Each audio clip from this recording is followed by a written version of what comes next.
Allez, bonjour à toutes et à tous, très heureux de vous retrouver. Petit brief daily en rapide, parce que donc vous ne l'aurez probablement pas manqué, mais hier, grosse séance sur l'Ethereum, et je pense qu'il est nécessaire d'en faire un petit décryptage, tout simplement pour éviter encore une fois des biais psychologiques. C'est vrai qu'une séance à 10% sur un alt majeur, c'est costaud et ça peut marquer certains esprits. Maintenant, je ne vois pas du tout d'exacerbation en tous les sens et de conneries habituelles qu'on voit émerger sur les réseaux quand il y a un coin qui pump.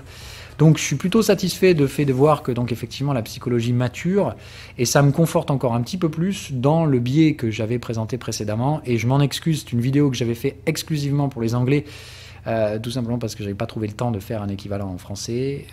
Donc ceux qui sont anglophones l'avaient vu, cette comparaison que je vous avais fait entre les cycles historiques d'Apple post-crack de 2008 et sa recovery sur le cycle économique actuel, la façon avec laquelle ce cycle haussier s'était construit et les similitudes assez frappantes avec la construction de prix qu'on avait vu sur Ethereum. Maintenant, somme toute, chose relative, égale, rien ne se répète jamais de la même façon, etc., etc. Mais effectivement, il y avait une forme de logique assez similaire dans la psychologie et dans le positionnement des prix à l'époque sur Apple. Donc je vais essayer ici de schématiser très très rapidement, sans rentrer dans le détail, de vous rapporter un peu l'essentiel de ce qui avait été dit dans cette vidéo. Donc je vais me placer ici plutôt sur... bon, on va rester sur une échéance daily, même s'il me semble que j'avais mis 2 jours, parce que je rappelle, rien ne se reproduit en copier-coller, il y a toujours variation sur l'amplitude, ainsi que sur les durées. Autrement dit, la pattern se répète, d'accord, mais le cycle est différent. Donc là, moi, ce qui va me frapper, alors je vais vous remettre en 2 jours, hein, parce que voilà, effectivement, ça me paraît plus logique sur l'extrapolation des prix de le regarder sous cette forme-là. Si j'arrive à revenir à 2 minutes. Voilà. Donc ce qu'on y voit, c'est donc pas du tout la même structure de consolidation. Hein. Nous, on a été sous l'influence de la structure de distribution de Bitcoin, ce qui fait qu'on a craché directement les altcoins. On n'a pas eu cette belle consolidation en ABC comme on avait profité Apple à l'époque. Mais on voit bien donc pareil, la structure d'accumulation sur le bottom, la même qu'on a vue sur Ethereum, de manière un peu plus volatile. Derrière s'ensuit donc une recovery vraiment méthodologie Ethereum. Hein. Ça part en one shot, on empile des petites bougies, jour après jour ça monte, mais c'est pas grandiloquent non plus, hein. On n'en voit pas des grosses poussées, voilà. Mais ça remonte quand même assez vite. Vient une phase un peu plus latérale, puis une ressortie haussière assez brutale, d'accord ? Ça, à mon avis, la ressortie haussière assez brutale de cette consolidation plus ou moins flat, voire même haussière, hein, en soi, on est dans un canal haussier dont on s'extrait par le haut. C'est un peu l'équivalent de ce qu'on vient de connaître ces derniers jours sur Ethereum. Pareil, constitution d'un canal ascendant, bam, sortie haussière d'un canal haussier. C'est-à-dire le rythme accélère clairement. Les breakouts se mettent en place, etc. Bon, c'est vraiment pour moi le point de bascule à l'époque sur Apple, c'est-à-dire c'est vraiment parmi les coins post-crack, on voit que c'est lui qui entre en recovery le plus vite, on sent que c'est lui qui va porter la croissance, etc. En tout cas qui apporte beaucoup d'espoir sur une croissance à venir, et les prix le traduisent très vite. Bon, je ne vais pas vous mentir, c'est clairement ce qu'on voit aujourd'hui dans la plupart des discours de ceux qui savent de quoi ils parlent, ou même de ceux qui ne savent pas de quoi ils parlent. Il y a une forme de consensus général qui se crée autour d'Ethereum, etc. Et pour moi, ça alimente toujours ce narratif dont je vous avais déjà parlé, que pour moi, l'Ethereum n'a plus rien à voir avec les altcoins. J'ai l'impression qu'on a réellement aujourd'hui séparé une nouvelle poche de liquidité. En tout cas, le sentiment qu'il y a par rapport à l'Ethereum me semble vraiment à l'ouest comparé à tout ce qu'on a sur le reste des coins. Autrement dit, c'est bien ce que j'avais dit à l'époque, l'arrivée des institutionnels se fait non pas en mode purée, on va mettre les doigts partout, mais vraiment, on achète les 2 gros, les 2 référents, Bitcoin, Ethereum. Le reste, c'est si on veut un petit peu de bêta dans le portefeuille, un petit peu de risque. Mais évidemment, donc on va sur des coins plus risqués derrière, mais il y a vraiment une séparation psychologique entre Bitcoin, Ethereum et le reste. Et ça, c'est ce que je pressentais clairement. Et ce que je vois là ces derniers jours ne font que confirmer mon sentiment de ce statut privilégié qu'a acquéri l'Ethereum. Attention, encore une fois, je n'ai pas dit que c'était légitime, hein, pour moi, d'un point de vue technologique. Apple avait certainement apporté quelque chose sur les derniers cycles économiques, l'iPhone, etc. Je ne vais pas vous la refaire. Mais clairement, pour moi, c'était carrément sur-hypé. Hein. D'un point de vue technologique, Microsoft était tout aussi au point derrière, etc. Donc, attention, je ne parle pas ici d'une hégémonie technologique, mais bien consensuelle. Voilà, pour moi, Apple, à l'époque, c'était pas du tout les meilleures machines, mais par contre, c'est celles que tout le monde voulait. Et j'ai vraiment l'impression que c'est le même mécanisme qui se met en place sur Ethereum. C'est probablement pas la même techno, la meilleure techno, c'est même certainement pas ça, mais par contre, tout le monde se l'arrache. Et du coup, ça crée cet effet d'emballement, cet effet de croissance assez typique, raison pour laquelle j'ai utilisé Apple sur cette comparaison dans la vidéo en anglais. Bref, revenons à notre travail. Donc Ethereum, l'extrapolation haussière qu'on a ici, je vais repasser en mode daily. Donc suite à cette petite phase de consolidation, donc un peu méthodologie Apple, conso un peu à plat, et boum, on sort du canal par le haut. Pour moi, ça confirme évidemment, donc comme je vous dis, ce statut. Je vois pas encore à l'heure actuelle de sentiments irrationnellement haussiers se mettre en place, genre boum, allez, gros levier Ethereum, mais bien le consensus se met en place en soi. Tout ce qu'on voit ici, c'est que ça break, et tout le monde se dit c'est normal. Voilà. Et je trouve ça, franchement, très bon signe en soi. D'une part, pour la capacité de ce marché à poursuivre dans la direction de ce qu'avait fait Apple, et si vous le voyez à l'époque, Apple avait largement continué derrière. J'ai étudié les différents sous-cycles, etc. dans la vidéo en anglais, je ne vais pas forcément le refaire ici pour que ça ne dure pas 3 plombes, mais en gros, les prochains mouvements à retenir, c'est que dès qu'on atteint la TH, le rythme va ralentir et on va normalement casser la trendline de support qu'on a constitué ici. Donc moi, le prochain mécanisme sur Ethereum, c'est attendre que la TH soit débordée, puis attendre qu'on trade sous cette trendline pour mettre en place des stratégies en suivi de tendance. Voilà, première chose. Ce qu'on étudie sur la structure d'Apple à l'historique aussi, c'est que donc, après débordement du sommet historique et formation de ce range, réamorçage de la tendance haussière, pour ceux qui sont attentifs, on voit qu'il y a une chute très brutale de près de 30% qui se met en place derrière et qui vient retester l'ancien ATH, mais qui se fait vraiment sous forme d'une mèche basse, donc c'est vraiment très très rapide, et la recovery d'Apple est assez rapide, avant de s'extrapoler vers un report de range, d'accord, donc cette taille de là, donc pour Ethereum ça nous donne à peu près 7002, 7005, et on voit bien que à cette époque-là, Apple n'a eu aucun mal à installer sa valeur au-dessus, et c'est même là d'ailleurs que la phase un peu verticale se met en place, et en soi, après, on en constitue même des supports de cette zone de 7002. Bon, loin de moi l'idée d'aller projeter 10 cycles en avance sur cette méthodologie, parce que rien ne fait jamais copier-coller, mais je vais garder les premiers schémas, c'est-à-dire, comme je vous dis, acheter une cassure de trendline post-débordement du sommet historique, attraper tout couteau qui tomberait d'une valeur proche de 30 à 35% de retracement, et évidemment se laisser porter jusqu'à minimum la zone des 7002-7005, dont je pense qu'on n'aura aucun mal à s'extrapoler au-delà. Mais ça, c'est une histoire pour plus tard, on aura largement le temps d'en reparler d'ici là, donc restons humbles. Ce que ça m'invite à penser, donc comme je vous le dis, c'est arrêter, et aujourd'hui, pour moi, d'un point de vue personnel, je ne raisonne plus du tout Ethereum comme un altcoin. Et ça va être une des nouveautés, c'est la raison pour laquelle je vous fais cette émission aujourd'hui. Par rapport à ma gestion, pour moi aujourd'hui, Ethereum est officiellement, et j'en suis sûr, un coin que je garderai à vie.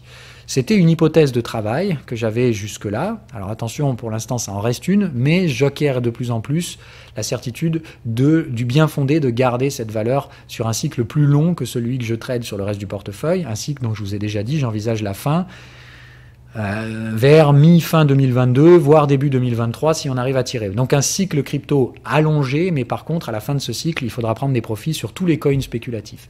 Donc ce que je vous envoie comme message, c'est que donc officiellement, je prévoyais de le faire, mais aujourd'hui ça s'imprime de manière beaucoup plus claire dans ma tête. Ethereum fait partie des coins dont je garderai, quoi qu'il arrive, le validateur au-delà de cette fin de cycle 2022-2023. Même s'il y a des signaux inquiétants de survalorisation, etc. Je garderai, quoi qu'il arrive, probablement le validateur. J'en ai aujourd'hui une probabilité, on va dire, proche de 99%. Voilà. Je suis toujours ouvert parce que rien n'est jamais garanti à changer de décision, mais ça me paraît assez peu probable. Voilà donc la nouveauté, ce qui veut dire qu'aujourd'hui, je traite donc mes fameuses poches de liquidité de façon différente. Donc j'ai une poche de liquidité Bitcoin. Alors là, je vous avais toujours dit, de toute façon, moi, les Bitcoins que j'ai achetés, je ne les revendrai jamais. Qui vaillent 200 000, 500 000, 15 milliards de dollars, je m'en fous.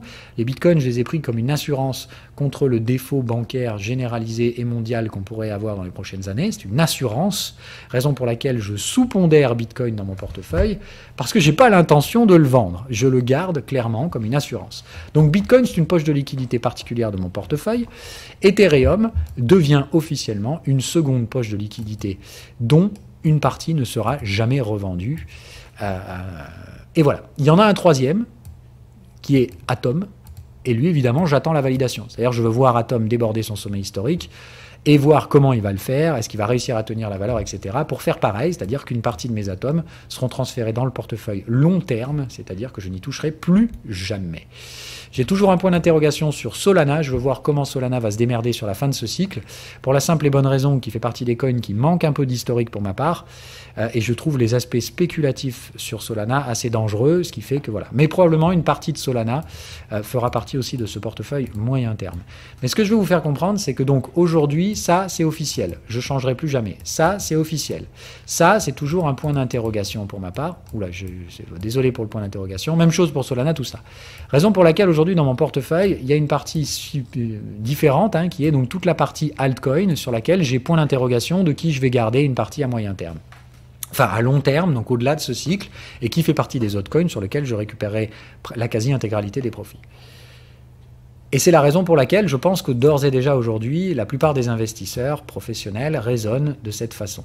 C'est-à-dire, il y a un pool de liquidité Bitcoin qui est indépendant, et attention donc à pas trop raisonner via les vieux effets de corrélation, un type la dominance Bitcoin fait ci, fait ça, fait ça. Voilà, je pense qu'il faut commencer à raisonner différent. Je pense qu'il va falloir commencer à raisonner dominance Ethereum, clairement. Je pense qu'il va falloir raisonner avec un pool de liquidité qui est tous les layers 2 d'Ethereum, donc tout ce qui est les Matic, les Link, etc. Enfin, tout ce qui est greffé de très près et qui est interdépendant avec l'environnement Ethereum, qui aura son propre pool de liquidité. Hein. C'est là-dedans que je retrouve effectivement Link. Moi, Matic, je ne suis pas fan, hein, parce que je l'ai dit, j'aime pas les layers de Ethereum. Parce qu'il me semble que leur durée de vie est courte et que dès qu'on aura Ethereum 2.0, tout ça, ça va probablement pas tenir. Donc voilà, moi comme je vise moyen terme, je ne m'investis pas sur des Matic. Maintenant, ça reste des très bons projets, loin de moi l'idée de dire ça. Mais Link et tout ça, voilà. Donc pour moi, des pools de liquidité secondaires greffés à Ethereum et qui ont probablement le même destin. Hein. Si Ethereum s'écroule, Link, ça se pète la gueule avec probablement.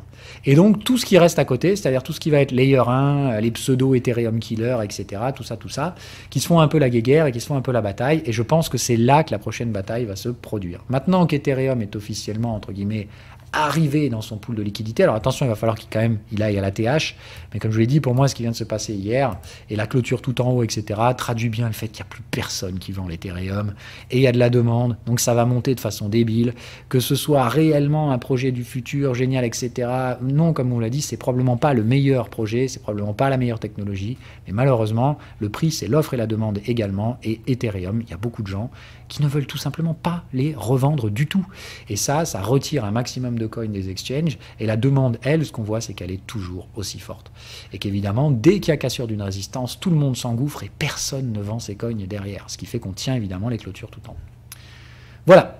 Donc, pour moi, la prochaine des guerres, et on en parlera de manière plus détaillée dans la prochaine brief hebdo, c'est donc la bataille de ces coins, savoir qui va atteindre les ATH. Il y en a qui l'ont déjà fait, Solana, Cardano, etc.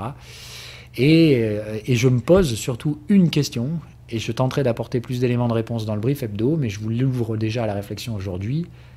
Si Ethereum quitte officiellement pour moi le pool des altcoins, devient sa propre poche de liquidité, qui sera le leader des altcoins pour décider d'une alt season? Parce que les dernières alt seasons avaient été déclenchées par les breakouts d'Ethereum. Qui sera donc le prochain alt à driver les alt seasons? Écoutez, je vous laisse réfléchir à tout ça. Je vous apporterai mes premiers éléments de réponse dans le brief que j'enregistrerai probablement demain sur TradingView, comme d'hab. Mais voilà, moi je vous donne mes pistes de réflexion. Aujourd'hui, je me pose la question. Hein, donc ça va rester pour moi dans les coins qui sont dans le top 10. J'inclurai pas Solana parce qu'il est déjà en ATH, etc. Et puis que surtout, il vient de passer de 20e à 9e, voire 8e très rapidement. Donc pour l'instant, j'attendrai qu'il stabilise sa valeur avant de le compter réellement dans le top 10. Mais je dirais pour l'instant, pour moi, les candidats potentiels seraient donc Binance, enfin BNB, hein, donc Binance Coin, Ripple, je me pose la question, Cardano, hein, qui est quand même assez largement installé également. Donc pour moi, je me pose la question d'un de ces trois-là, comme étant celui qui va déclencher éventuellement le départ de la prochaine alt season, à compter qu'il y en ait une, bien entendu. Hein, donc pour l'instant, raisonnez de cette façon-là, et je vais vous créer bientôt un indice qui sera donc hors Bitcoin et hors Ethereum. Que se passe-t-il donc sur la dominance, c'est-à-dire quel est l'intérêt graphique de ce truc-là?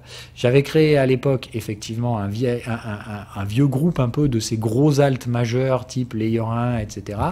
Je risque de le refaire. En tout cas, je réfléchis à tout ça et ce sera probablement dans le contenu de l'émission de demain.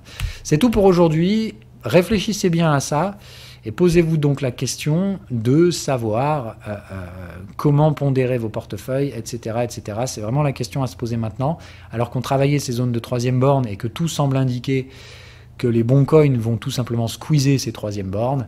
Eh bien voilà. On fera l'état des lieux, évidemment, de qui a réussi, qui a échoué, mais pour l'instant, navré de vous le dire, je ne m'étais encore pas planté sur la précision de mon scénario en pensant que sur cette zone de troisième borne, nous verrions très probablement des réactions de type K, c'est-à-dire des coins qui vont tout simplement en avoir rien à foutre et continuer dans la structure haussière, d'autres coins qui vont probablement entamer des phases de retracement, voire même entrer, eux, officiellement en bear market, et surtout, à mon avis, une majorité de coins qui vont s'extrapoler dans la zone, c'est-à-dire essayer, échouer, rester à peu près par là, et leur sort sera probablement décidé à terme, soit un rattrapage tardif, soit petit à petit ça tombe aux oubliettes, et l'argent, évidemment, rappelez-vous, a toujours tendance à aller vers là où se trouve la croissance. Donc, cherchez les coins qui peuvent soutenir de la croissance, cherchez les coins qui ont de la valeur. Arrêtez de me chercher le prochain pump and dump, etc., parce que lui, il a l'air d'avoir une belle gueule, etc. C'est vraiment pas ça. Cherchez des projets qui ont une vision supérieure à la semaine prochaine. Et il n'y a pas beaucoup de projets, à mon avis, qui ont cette qualité-là. Mais ça, évidemment, loin de moi d'en juger, ça vous appartient. Donc choisissez des projets, mais ce que j'essaie de vous faire comprendre ici, c'est qu'il faut voir à un peu plus moyen terme.